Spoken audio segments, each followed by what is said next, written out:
Hi, funny seeing you here. Nice to meet you. My name is James Krungle, and I just traveled through the frozen tundras of Alaska to reach the golden city of Fairbanks.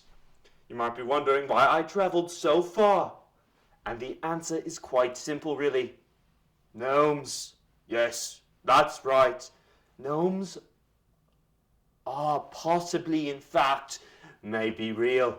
So today, me and my crew have contacted Nathaniel Norton, locally known gnome hunter and expert, and today we will be discussing gnomes. If they really are real, what threat they pose to us, their weaknesses, and his personal experience with the gnomes. But that's enough talking from me, isn't it? Let's get right into the mystery.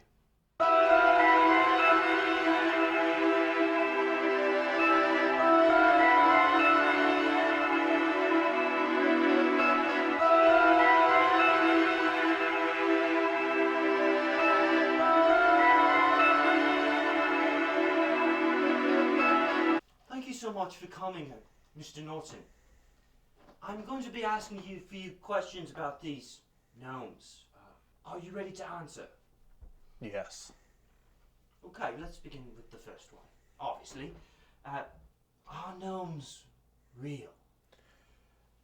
Yes, they are. They might be rare, but I know I've seen my fair share. Why do you hunt these gnomes?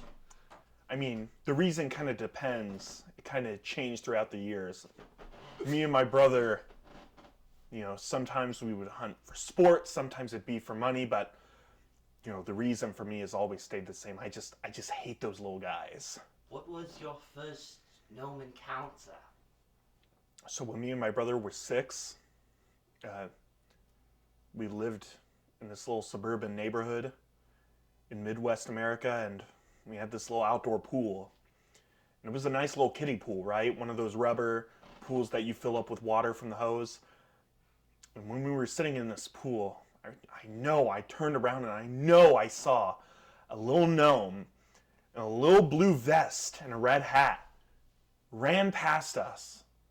It was just a blur, but I knew from that day I had to get rid of them. What are their weaknesses?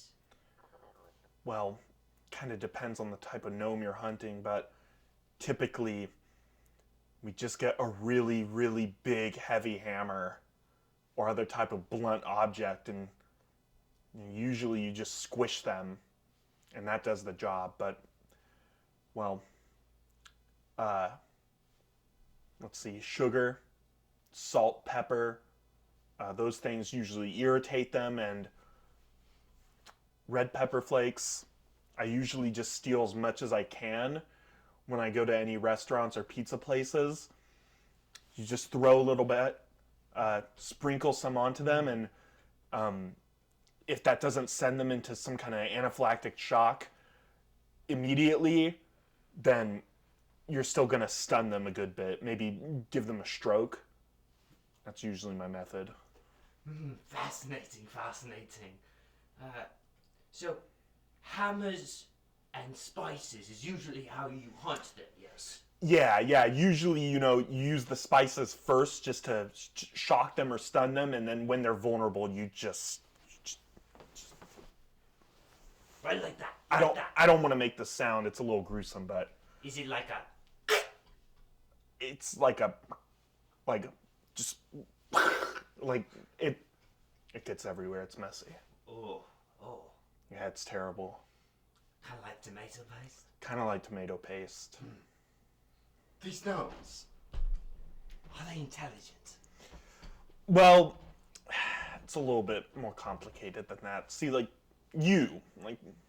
common folk, you might think of them as intelligent because they're like us. They're like people. They laugh and they cry and they have their own thoughts and ideas. But to me and Isaac, to us gnome hunters, they're like insects. I don't even really think about them when I just completely obliterate them and destroy them. Just completely terminate and remove them. from physical space. Just don't even like really leave anything left of them but like a residue. You just eviscerate them, right? Just completely like just pulverize them, really, like grind them to dust, basically. Yes. Like ash, right? No, a little bit more fine, like maybe like sand, maybe like just really just make them a part of the earth. You know, send them back to whence they came, that sort of thing. So these gnomes, are they dangerous? Oh, very. They're more than lethal. They're a plague. I mean, one gnome, yeah, maybe that's like a pest. That's like a rat. Like, maybe it'll sneak into your house. It'll drink your porridge, eat your crackers, maybe nibble on your fence and chew through the gate. Oh, my crackers. But two or more? I mean, any more than two. Like, that's an infestation. And believe me, when they get together, when they have a little small band or army, it's game over. I mean, have you been to Cleveland, Ohio? Cleveland, I've been to Ohio, yes. I was looking for the Scotchy Dum Dum. Scotchy Dum Dum. I think I remember that place. Listen, I mean, I'm not recommending you do it. I mean, it's safe now, but back when I went there about 10 years ago, Cleveland, overrun. And the alleys, the city streets, the sewers, gnomes crawling around everywhere. Do they multiply quickly like rabbits? Like rabbits, I was going to say, or like flies. I mean, mosquitoes, any of these creatures that reproduce quickly. Gnomes, from what I understand, their gestation period, I mean, takes them maybe a week to reproduce. Wow. And usually when they do it in droves. I mean, you get 2 gnomes together, that's like 7 more gnomes. 7? Oh, easily. So, for the viewers, what should they be looking at? What should they look out for gnomes? We'll certainly look for anything that could be human, but is much too small. I mean, we're talking these gnomes on average, without their hats on, they're on average like 3 feet or smaller. Anything smaller than 3 feet, really. Maybe 5'11"? Some of them can be taller. I have seen gnomes out there who are around 5'10", 5'11". They look just like normal people, but you can tell. Because usually gnomes will also, 9 times out of 10, even the women sometimes, they've got long gray beards, long gray or white beards. You definitely want to look out for anyone wearing blue, like a blue vest, blue button-up, blue pants. Red shoes and a red pointy cap are usually the telltale signs. Okay. Could you explain the gnome laws you've been putting in the forefront of your most recent campaign for Alaskan state representative? Yes, I figured that this would come up. Thank you for asking. So, me and my campaign team, since I am running for senator in Alaska, me and my campaign team, we've put together a set of laws and policies that we'd like to push forward and kind of make it harder for gnomes to exist in the United States, and specifically Alaska as well. One law that I've really been pushing for that some people have found a bit controversial is the idea to euthanize gnomes immediately as they are born. So believe it or not, a lot of hospitals will care, and veterinary centers will care for gnomes, especially if they're going through labor, just because, life is all life is sacred and things like that. So if they see an injured gnome walk in, it's part of their duty to take that gnome and care for it until it's recovered. Now, I've introduced this idea of an automatic sort of gnome destroyer. Basically, if the gnome is on a hospital bed, and especially if a gnome has just gone through labor and delivered its children, we say that, or I say that, we should have hammers or 10-ton weights or something similar, maybe suspended from the ceiling, and, have a button or something similar, and, when it's time, boop, just completely destroy them. Like tomato paste. Yes, as I mentioned earlier. Now, it will ruin any equipment or beds or whatever that you have in the hospital. However, personally, when I think of the human lives cost versus the monetary cost, I'm always going to pick saving human lives over spending more money on hospital beds. Now, how has gnome hunting affected your social life? Most people don't want to talk to me anymore. I know it's ruined my brother's life. He's retreated. He's a bit of a hermit now. Me personally, I still get out there. Every Wednesday, I like to take myself and whoever's willing around me down to the local combination Pizza Hut and Taco Bell and have a nice meal there. But oftentimes when I try to contact individuals or make conversation, usually they'll tell me something like, "What are you talking about? Are you crazy? Do you need help? I know a hospital nearby. I can recommend a good doctor or therapist." These things just aren't relevant to me or interesting to me. My campaign team, they're good, they're loyal friends to me. But often, when it's time for my workers to go home and I ask them, "Would you like to come out and hang out with me and maybe smoke a little bit?" Oftentimes I'm met more with, or "I'm sorry, but I really should not be talking to you right now." So, your brother, you mentioned him earlier. Have you talked to him in the past few months? I think I spoke to him 2 months ago, maybe.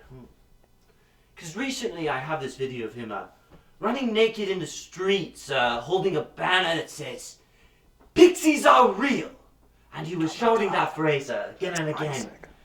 He was in downtown Fairbanks, by the statue of that dog. Yeah, this is just this recent stint he's been on lately for the past couple of years. Remember when I told you that he went homeless? Well, he's done this thing. I have no idea why he does this, but he's done this thing recently where he's become obsessed with spirit creatures. I mean, like forest creatures and whatnot. And I'm not talking about gnomes. I mean, don't get me wrong. Like, gnomes are real. That's just, it's a fact. It's like saying that dogs or cats are real. But forest spirits, I mean, this guy is saying pixies and unicorns and fairies and shambling woods and whatnot. He thinks all these things are real.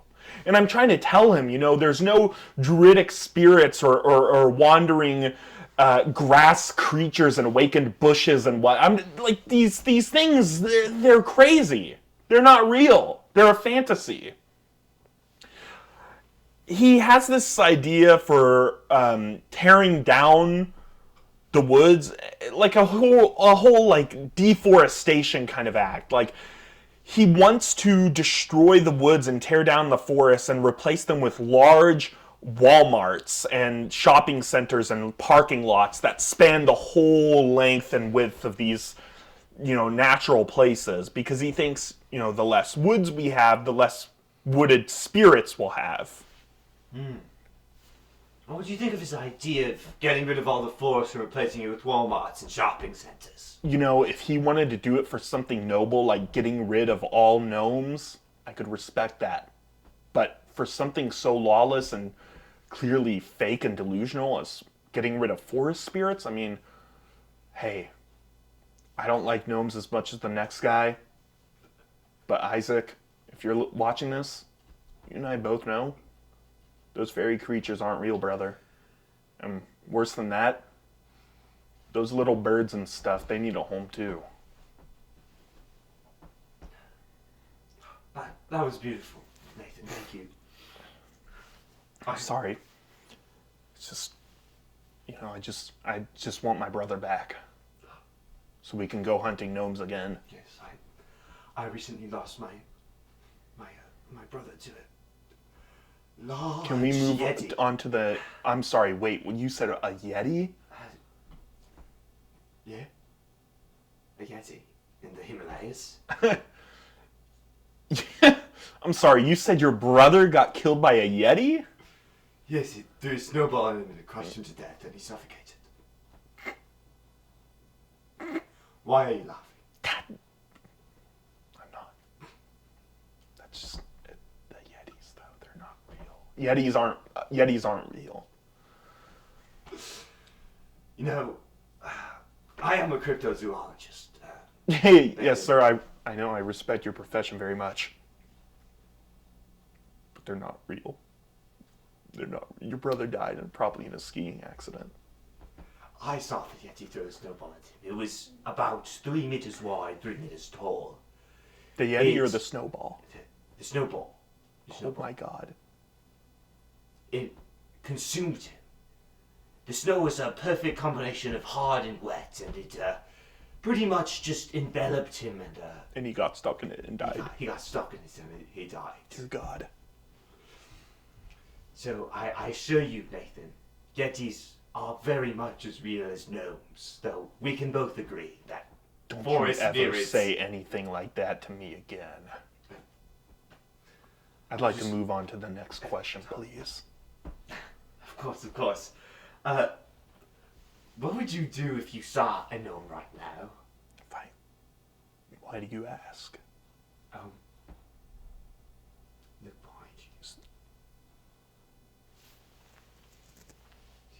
You're right. Your left side. Please tell me that's not what I think it is. Did you bring that thing here? Was this on have you set me up? He just said, he and his friend, they just sat down here before we started filming. You know what I have to do now. What? Don't make me do this in front of you. Look away. Thank you so much for your time here, Nathan.